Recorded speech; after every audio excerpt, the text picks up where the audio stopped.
The cafe sat on the corner of Maple and 3rd, where the morning sunlight spilled generously through tall glass windows, casting a warm glow over the wooden tables inside. The place always hummed with quiet chatter, the clinking of cups, and the comforting hiss of the espresso machine. It was a familiar spot for many locals, the kind of cafe where people return not just for the food, but for the feeling like stepping into a place where you mattered. But on this particular morning, the cafe became the stage for a story that no one could have predicted, a story about kindness, healing, and the surprising ways life can stitch broken pieces together. A stranger at the window. Daniel sat by the window, absent-mindedly stirring his coffee. At 40, he carried a weight in his shoulders that wasn't just from years of working as a contractor but from something deeper, the absence of family. His wife, Emily, had passed away 5 years earlier after a long battle with illness. Since then, the house he once considered a home had become too quiet, echoing with memories he could neither silence nor embrace. He often came to this cafe because the noise here filled the silence he couldn't stand at home. It wasn't companionship, but it was better than the stillness. As he glanced outside, his eyes caught sight of a young girl, maybe 9 or 10, sitting alone on the steps of the bookstore across the street. Her knees were drawn up, and she clutched something red in her hands, what looked like a broken toy heart made of plastic. She wasn't crying loudly, but her face carried the unmistakable expression of someone trying not to break down. Daniel's instinct told him something was wrong. He looked around for an adult who might belong to her, but no one seemed to notice her at all. People walked past with coffee cups, shopping bags, and hurried steps, their eyes locked on their phones or their own busy lives. They ignored her pain, Daniel thought, echoing the words that suddenly anchored themselves in his heart. He hesitated for a moment.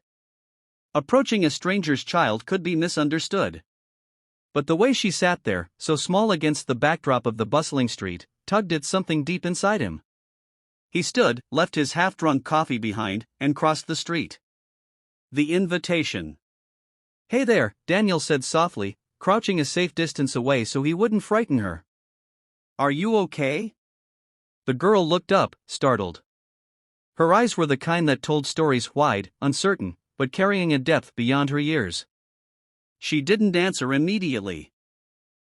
Instead, she wiped her cheek quickly with the back of her hand, as if trying to erase evidence of tears. "I'm fine," she whispered, though her voice betrayed the lie. Daniel nodded slowly. Sometimes saying you're fine is easier than saying you're not. She tilted her head at him, suspicious but curious. "My name's Daniel," he continued. "I'm sitting over at that cafe. Would you like to join me? Maybe have something to eat? I promise, the pancakes there are pretty amazing." The girl hesitated, hugging the red plastic heart tighter. "I shouldn't. I don't know you." "That's smart," Daniel said, respecting her caution. "You're right not to trust strangers. Maybe I can get us a table right by the window. That way, you can see everything outside, and if you want to leave, you can. No pressure." Something in his voice, gentle, patient, unhurried, seemed to soften her resistance. She finally gave a small nod. Together, they walked across the street. A shared table. Inside, Daniel chose a table near the window, just as promised. He ordered a plate of pancakes for her, along with orange juice, while keeping his own order simple, scrambled eggs and toast. For a moment, the girl stayed quiet, tracing the outline of the broken heart toy she held. Daniel waited, sensing that pushing her would only close the door she had just cracked open. After a few bites of pancake, she finally spoke. "My name's Lily." "Nice to meet you, Lily." She glanced at him again, then at the toy. "This was from my mom. She gave it to me when I was little. It used to open and close, but now it's stuck. It's broken." Daniel looked at the small heart in her hand. It was plastic, simple, probably from a dollar store. But the way she held it told him it was priceless. "Sometimes things break," he said gently. "But that doesn't mean they lose their meaning." Lily bit her lip. "People don't care when something's broken. They just throw it away." The words pierced Daniel's chest. He wondered how many times she'd seen that lesson repeated in her young life. "Not everyone thinks that way," he replied. Some people believe broken things deserve another chance. Lily's eyes met his for the first time, really met them, as if testing the truth in his words. The mother. As they talked, a woman entered the café, her long hair pulled back loosely, a cup of coffee already in her hand as she looked around. When her eyes landed on Lily, relief washed over her face. "Lily," she called, hurrying to the table.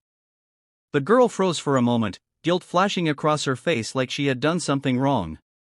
Daniel stood as the woman reached them. "Is she your daughter?" he asked. The woman nodded quickly. "Yes, thank you. I was looking for her. I only turned around for a minute, and she slipped out. I'm so sorry if she bothered you." "She wasn't a bother," Daniel assured her. "She was just keeping me company." The woman sighed, clearly exhausted. "She's been having a hard time lately. We lost her father earlier this year." Her voice broke, but she caught herself. Daniel's chest tightened. He knew that loss. He lived it every day. "She's welcome to sit here anytime," he said quietly. "Sometimes a table is easier to share than silence."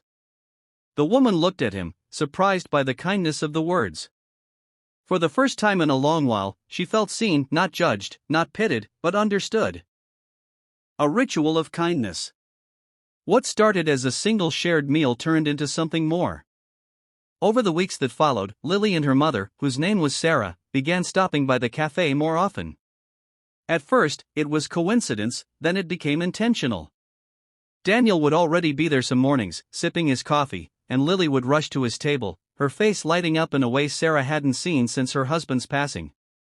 Daniel taught Lily little things, like how to build towers with sugar packets or how to balance a spoon on her nose. Sometimes he brought small tools and tried to fix her broken heart toy, though it resisted every attempt. Still, Lily loved watching him try. "You're like a magician," she giggled one morning. "A magician who isn't very good at tricks," he laughed back. Sarah watched them from across the table, her coffee in hand, her heart slowly thawing from the grief that had frozen it.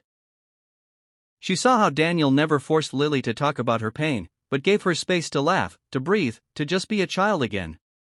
And in return, Daniel found himself laughing too, really laughing, not the polite chuckles he gave strangers, but the deep, unguarded kind that made his chest ache in the best way.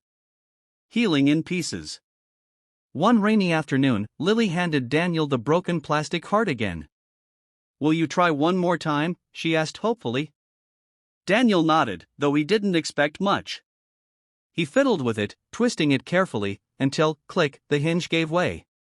The heart snapped open, revealing a tiny photo inside, a picture of Lily with her parents, all smiling together. Lily gasped. "You fixed it." Daniel handed it back, smiling softly. "Sometimes things just need patience." Sarah's eyes filled with tears as she watched Lily clutch the heart tightly to her chest, whispering, "Thank you." In that moment, Daniel realized he hadn't just opened a broken toy. He had opened something far greater, a doorway for healing, for hope, for the belief that broken things, and broken people, could find wholeness again. The unexpected family. Months turned into seasons. The café became their meeting place, their sanctuary. Daniel, Sarah, and Lily were no longer strangers at a shared table, they were something resembling a family. Kindness had done what time alone could not. It had woven together three lives scarred by loss, stitching the pain into something new, something stronger.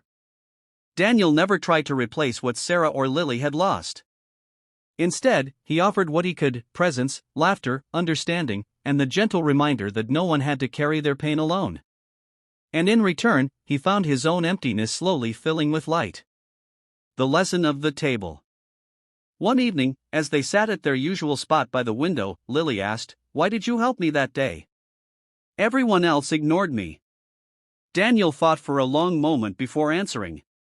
"Because sometimes the smallest act of kindness can change everything. I guess I didn't want to walk past and wonder what would have happened if I hadn't stopped." Lily smiled, holding the once broken heart in her hands. "I'm glad you didn't." Sarah reached across the table, placing her hand over his. "We both are." Outside, the city moved as it always did, hurried, distracted, unaware. But inside the cafe, at that simple wooden table, kindness had written a tale worth remembering.